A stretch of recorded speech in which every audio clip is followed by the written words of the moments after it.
दोस्तों, अमेरिका और तालिबान दोनों आमने सामने इस वक्त खड़े हैं। ट्रंप ललकार रहे हैं और तालिबान करारा जवाब दे रहा है। अमेरिका ने अफगानिस्तान में छोड़ा था $7 अरब का मिलिट्री सामान। अब वही सामान तालिबान की ताकत बन गया है और अब अमेरिका के राष्ट्रपति डोनाल्ड ट्रंप की मांग है कि हथियार उन्हें वापस किए जाएं। लेकिन जवाब में तालिबान ने जो कहा वो सुनकर वॉशिंगटन में भी सन्नाटा छा गया है। दोस्तों, तालिबान ने क्या कहा है और क्या है पूरा मामला, आगे आपको बताऊंगी। सीरिया में असद समर्थकों और एसटीएफ सुरक्षा बलों के बीच भयंकर लड़ाई हुई है। दोस्तों, 80 से ज्यादा लड़ाके मारे गए हैं। तस्वीरें बेहद दिल दहला देने वाली सामने आई है, जो मैं आपको वीडियो में आगे दिखाऊंगी। यूक्रेन के लिए एक और झटके वाली खबर है। अमेरिका से 2.4 लाख यूक्रेनी प्रवासियों को निकालने की तैयारी है। क्या ट्रंप ने यूक्रेन का साथ पूरी तरह से छोड़ दिया है? पूरी खबर क्या है, आगे बताऊंगी। अल्लाह की इबादत का एक ऐसा वीडियो आपको दिखाऊंगी जो मुसलमानों के लिए सीख है। देखकर मन खुश हो जाएगा, यकीन मानिए आपका। नफरत के इस दौर में हिंदू मुस्लिम एकता की कुछ तस्वीरें भी लेकर आपके लिए आई हूं दोस्तों, जो आगे आपको दिखाने वाली हूं। और औरंगजेब पर छिड़ी जंग के बीच आजमी साहब का पाकिस्तान जाने की सलाह देने वाला कौन सा बयान वायरल है, जिस पर असदुद्दीन ओवैसी ने प्रतिक्रिया भी दी थी, दिखाऊंगी आपको। इसलिए अंत तक वीडियो देखिएगा क्योंकि बेहद दिलचस्प वीडियो होने वाला है। और वीडियो शुरू करने से पहले आपसे गुजारिश कि दोस्तों लाइक जरूर से कर दिया करिए, कमेंट में अपनी राय मुद्दों पर जरूर लिखा करिए। और जो लोग मेरे कहने से हर रोज लाइक करते हैं उनका बहुत बहुत बहुत सारा शुक्रिया। चलिए अब शुरू करते हैं वीडियो। द लाइव टीवी, सच सबसे आगे। आदाब दोस्तों, मेरा नाम है मिसबाह खान और आप मुझे द लाइव टीवी पर देख रहे हैं। सबसे पहले सीरिया में असद समर्थकों और एसटीएफ सुरक्षा बलों के बीच छिड़ी भयानक जंग की बात करते हैं। दोस्तों, लड़ाई जो हो रही है उस पर चर्चा करते हैं। सीरिया के लताकिया प्रांत में गुरुवार को भीषण संघर्ष हुआ। एक तरफ है एसटीएफ यानी हयात तहरीर अल शाम के सुरक्षा बल, तो दूसरी तरफ असद सरकार के लड़ाके जो अब सत्ता से बेदखल हो चुके हैं। नतीजा क्या हुआ? 70 से ज्यादा असद समर्थक लड़ाके मारे गए, 25 लड़ाकों को गिरफ्तार भी किया गया। इसके अलावा सीरियाई सेना के 16 सैनिकों के भी मारे जाने की खबर सामने आई है। ये झड़पें दिसंबर के बाद बशर अल असद की सत्ता खत्म होने के बाद की सबसे खतरनाक लड़ाई मानी जा रही है, लड़ाइयों में से एक मानी जा रही है। सीरिया के रक्षा मंत्रालय की तरफ से लताकिया में लड़ रहे असद समर्थकों को चेतावनी भी जारी की गई है। दोस्तों, सीरिया के होम शहर में असद समर्थकों में से एक लड़ाके ने अपनी बालकनी से, घर की बालकनी से गोली चलाई और एसटीएफ लड़ाकों ने कैसे उस घर को आग के गोले में बदल दिया, गोलियों से भून डाला। तस्वीरें आप देखिए।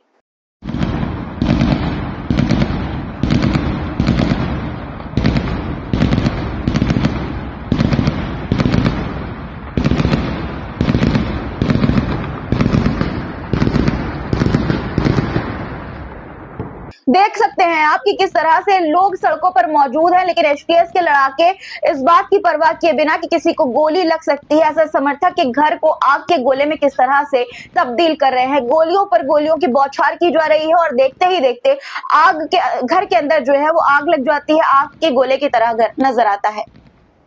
लताकिया के जबले इलाके में भी एसटीएफ बलों और असद समर्थकों के बीच भयानक गोलीबारी हुई। एक तरफ एसटीएफ की फोर्स, दूसरी तरफ असद के वफादार और विरोध प्रदर्शन कर रहे लोग। तस्वीरें देखिए कि किस तरह से एक प्रेस कर्मी ने, यानी कि एक रिपोर्टर ने ये तस्वीरें कैमरे में अपनी कैद की है। और ये तस्वीरें देखकर ही दोस्तों कितनी खौफनाक लगती है। आप देख सकते हैं कि किस तरह से गोलियां चल रही हैं और लोग वहां पर, प्रेस के लोग मौजूद हैं और रिकॉर्डिंग कर रहे हैं।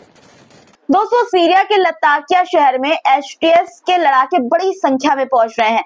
उनका मकसद है शहर में चल रहे असद समर्थक प्रदर्शनों को काबू में करना और किसी भी तरह के विरोध को दबाना। लताकिया में पहले से ही एसटीएफ और असद समर्थकों के बीच भारी झड़पें हो रही हैं, जिसमें कई लड़ाके मारे गए हैं, मैंने आपको बताया। अब एसटीएफ ने और भी बड़ी संख्या में अपने सैनिक भेजे हैं, जिससे जो है वो हालात और ज्यादा तनावपूर्ण हो सकते हैं, बिगड़ सकते हैं। तस्वीरें भी सामने आई है, देखिए कि किस तरह से एसटीएफ के लड़ाके आगे बढ़ रहे हैं लताकिया की तरफ अल्लाहू अकबर के नारों के साथ।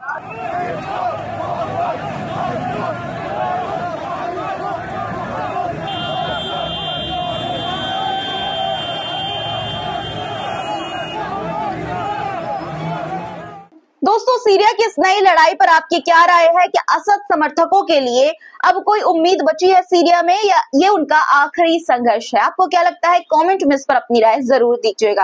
अब बात तालिबान और अमेरिका के बीच चल रहे तनाव की करते हैं। दोस्तों, अमेरिका के राष्ट्रपति डोनाल्ड ट्रंप की मांग है कि तालिबान उनके हथियार उन्हें वापस कर दे, लेकिन जवाब में तालिबान ने जो कहा है वो सुनकर वॉशिंगटन में भी सन्नाटा छा गया है। अगर दम है तो आकर ले जाओ, यही जवाब दिया है तालिबान ने। दरअसल मामला है 2021 का। दोस्तों, 2021 में जब अमेरिका अफगानिस्तान से निकला तो उसने अपने पीछे 7 बिलियन यानी कि करीब 58,000 करोड़ रुपए का मिलिट्री सामान छोड़ दिया।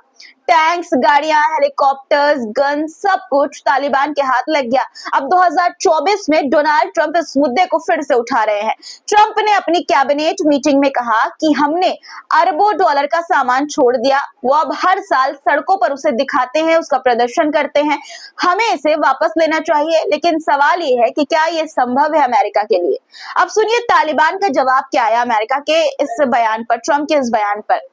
जब तालिबान से ये पूछा गया कि क्या वो अमेरिका का सामान जो है, जो छोड़ा है अमेरिका ने, वो लौटाएंगे, मिलिट्री सामान लौटाएंगे, तो तालिबान के प्रवक्ता जबीउल्लाह मुजाहिद ने कहा कि अमेरिकी सेना द्वारा छोड़े गए हथियार अब अफगानिस्तान में हमारे लोगों के हैं, अगर कोई इसे लेने आएगा तो हम उन्हें हथियारों से ही जवाब देंगे। यानी कि उन्हीं हथियारों से, जो अमेरिका के हथियार है, उन्हीं से जवाब देने की बात तालिबान ने कर दी है।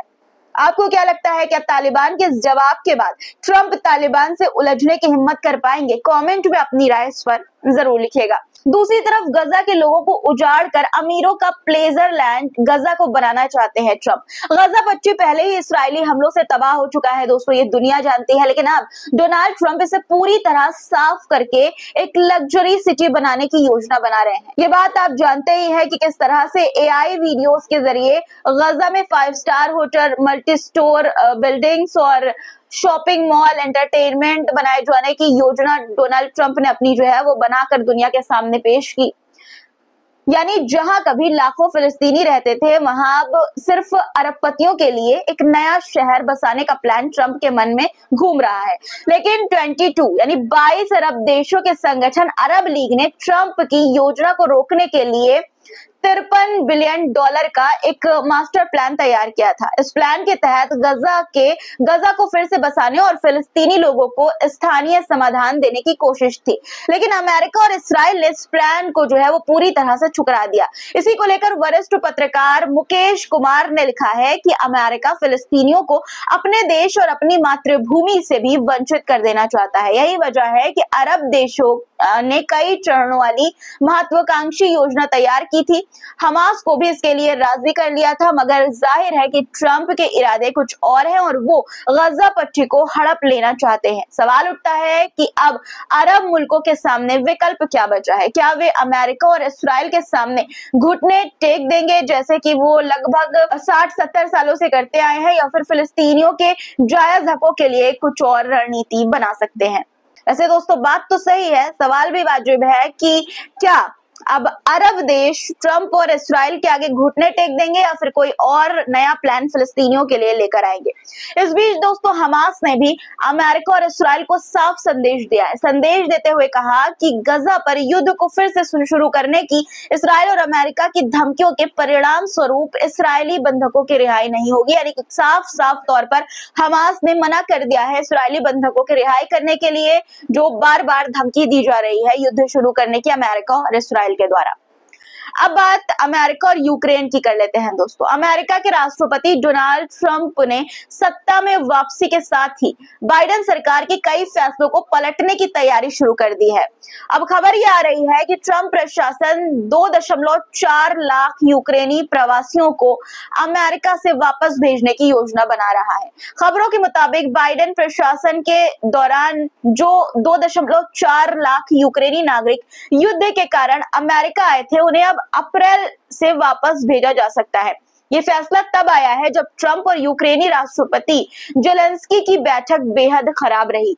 सिर्फ यूक्रेन ही नहीं, ट्रंप सरकार बाइडेन के सभी मानवीय राहत कार्यक्रमों को खत्म कर रही है दोस्तों, खत्म करने जा रही है। इससे 18 लाख प्रवासियों को अमेरिका से निकाला जाएगा। इतना ही नहीं, CAI प्रमुख जॉन ने कहा है कि अमेरिका ने यूक्रेन के साथ इंटेलिजेंस शेयरिंग यानी कि खुफिया जानकारी देना भी रोक दिया है। इसका सीधा असर रूस यूक्रेन युद्ध पर पड़ सकता है, क्योंकि यूक्रेन को अमेरिका के खुफिया जानकारी के बिना रूसी सेना पर हमला करने में दिक्कत होगी। अमेरिका पहले से ही यूक्रेन को दी जाने वाली सैन्य मदद में कटौती कर रहा था और अब ट्रंप के फैसले से यूक्रेन की मुश्किलें और भी ज्यादा बढ़ सकती है। दोस्तों, इन लड़ाई झगड़ों की खबरों के बीच एक ऐसा वीडियो अब आपको दिखाना चाहती हूँ जो आपका दिल खुश कर देगा और आपको सीख भी देगा। देखिए वीडियो कि कैसे एक शख्स जिसके दोनों पैर नहीं है, वो अल्लाह की इबादत में नमाज कर पढ़ रहा है और सजदे कर रहा है। इस वीडियो को दोस्तों देखकर वाकई दिल खुश होता है और बहुत कुछ सीखने को भी मिलता है कि जब एक शख्स जिसके दोनों पैर नहीं है दोस्तों, दोनों पैर उसने अपने गवा दी हैं, तो किस तरह से फिर भी वो बिना किसी कोताही के अल्लाह की इबादत में अल्लाह के सामने सजदा कर रहा है। इस वीडियो को 6 मार्च को 2025 को शेयर किया गया है। हकीम शेख नाम के एक शख्स ने वीडियो शेयर किया है और शेयर करते हुए जो लिखा है वो है कि ए मोमिनो, आओ पलटो, अल्लाह की तरफ तुम्हें किस चीज ने रोक रखा है। यानी कि दोस्तों ये भी कह रहे हैं कि तुम्हें किस चीज ने रोक रखा है। दोस्तों अब अगली खबर पर आते हैं। ख्वाजा गरीब नवाज की शान में एक शख्स है, मुस्लिम शख्स है, जो कव्वाली पढ़ रहा था और तभी वहां पर एक कुछ हिंदू पुजारी आते हैं और जैसे लोग मुसलमान जो पैसा दे रहे थे उसे, उसी तरह से वो भी नजराना देते हैं, पैसा देते हैं। और देखिए किस तरह से फिर उसके बाद जो शख्स है, मुस्लिम शख्स, वो इन्हें कुछ पढ़कर सुनाता है, कुछ गा कर सुनाता है। देखिए आप। आज मैं महाराज को सुना रहा हूँ ख्वाजा ख्वाजा कैसे। अधिराज हो अंतर्यामी हो, अधिराज हो अंतर्यामी हो, भारत में सभी के स्वामी हो, भारत में सभी के स्वामी हो, जग तुम पे निवारे तन मन धन, तुम पे निवारे तन मन धन, या ख्वाजा मोइनुद्दीन हसन। ये तस्वीरें इस चीज की मिसाल है दोस्तों कि वाकई आज भी देश में जो गंगा जमुनी तहजीब है, जो हिंदू मुस्लिम एकता है, वो जिंदा है, पूरी तरह से मरी नहीं है। राजनेताओं ने बहुत कोशिश की कि इसे मार दिया जाए, लेकिन अभी भी बहुत से लोग हैं जो इन चीजों से ऊपर उठकर भाईचारे में बिलीव रखते हैं, विश्वास करते हैं।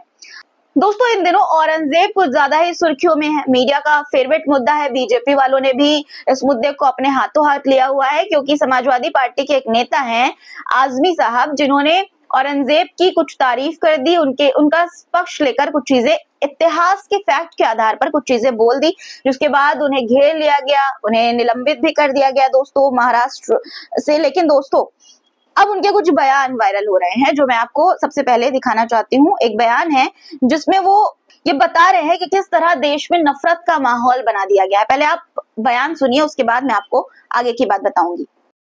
मेरी कौम चिल्ला रही है, कोई मदद करने को तैयार नहीं है, कोई गलती नहीं है, ये गद्दार बोलते हैं मुझे। जो गद्दार खुश है, नाथूराम गोडसे की फोटो लगाई जा सकती। किसी को बुर्का पहन के दाढ़ी रखकर ट्रेन में सफर करने का भी दिल नहीं हो रहा है कि कब कौन किसको मार देगा। अध्यक्ष महोदय, कुछ मुस्लिम लड़कों ने स्टेटस लगाया औरंगजेब रहमतुल्लाह अलैह, ठीक है, आपने उस पर केस किया। मैं पूछना चाहता हूं, उसके बाद डॉक्टर प्रकाश अंबेडकर गए उनकी कब्रिस्तान पर, फूल चढ़ाया और कहा किसी में दम है तो मुझ पे केस करके दिखाओ। क्या इस देश में दो किस्म का कानून चलता है? अगर किसी ने स्टेटस लगाया तो उस पर केस कर दिया गया, और एक आदमी चैलेंज कर रहा है, आप उसको कुछ नहीं बोल रहे हो। ट्रेन में जो हादसा हुआ ना सर, इसी वजह से हुआ है। जो नफरत फैलाई जा रही है, 24 घंटे एक ही काम है कि किसी तरह से मुसलमानों को हिंदू भाइयों में बदनाम करो, ये चीज लाओ, ये लाते हैं ऐसी चीजें। अध्यक्ष महोदय, पूरे देश में अध्यक्ष महोदय हालत यह हो गई है कि अब किसी को बुर्का पहन के दाढ़ी रखकर ट्रेन में सफर करने का भी दिल नहीं हो रहा है कि कब कौन किसको मार देगा। दोस्तों जो बातें कही आजमी साहब ने, उससे भी मैं वाकिफ हूँ। वाकई में सोचना पड़ता है कि बाहर जाने से, जब आप कहीं सफर करते हैं तो ये सोचना पड़ता है कि जिस तरह का सिचुएशन, जिस तरह की माहौल बना दिया गया है, कि वाकई में सोचना पड़ता है कि भाई हिजाब लगाकर जाया जाए, नकाब पहनकर जाया जाए या ना जाया जाए बाहर।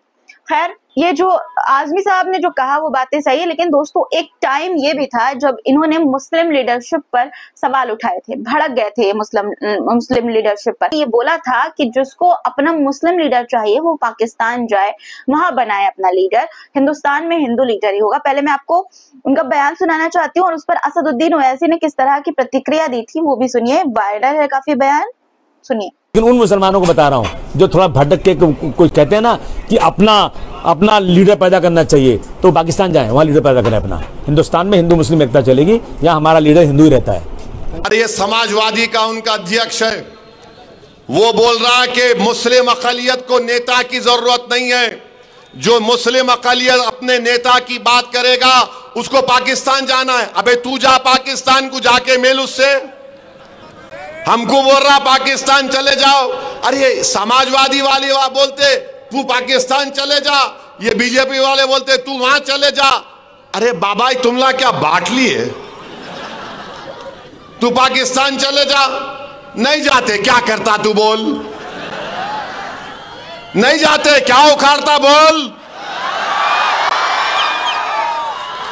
अब यहां सरजमीन में पैदा हुए, तुम्हारे आंखों में आंखें डालकर मोदी से मुकाबला कर रहे हैं जमहूरी तरीके से।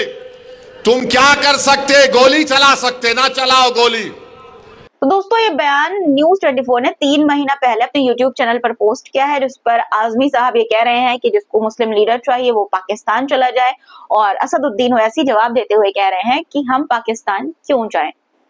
दोस्तों अगर हम इस देश में रहते हैं और यहाँ पर माइनॉरिटी में दूसरी सबसे बड़ी आबादी है, तो अगर मुस्लिम लीडरशिप मांगी जाए तो इसमें गलत क्या है?